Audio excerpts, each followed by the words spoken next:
Makasaysayan ang katatapos na halalan nitong Mayo.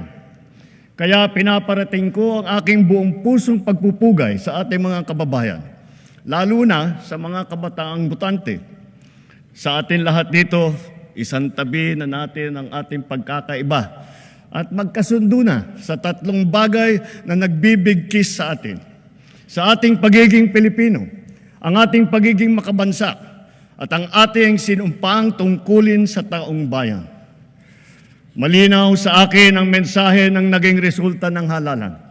Bigo at dismayado ang mga tao sa pamahalaan, lalo na sa mga pangunahing serbisyo. Ang leksyon sa atin ay simple lamang. Kailangan pa natin mas lalong galingan. Kailangan pa natin mas lalong bilisan. Kung datos lang ang pag-uusapan, maganda ang ating ekonomiya, tumaas ang kumpiyansa ng mga negosyante.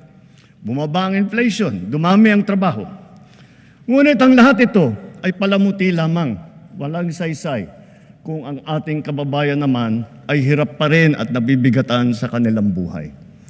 Kaya sa huling 3 taon ng administrasyon, ibubuhos pa natin ang lahat-lahat, hindi lamang upang mapantayan, kundi mahigitan pa ang pagbibigay ginhawa sa ating mga kababayan.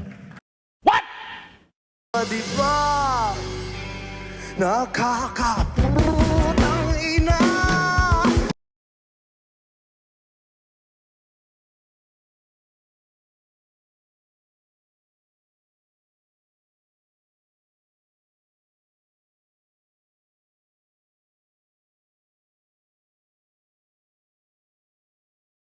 I am not a Filipino for nothing.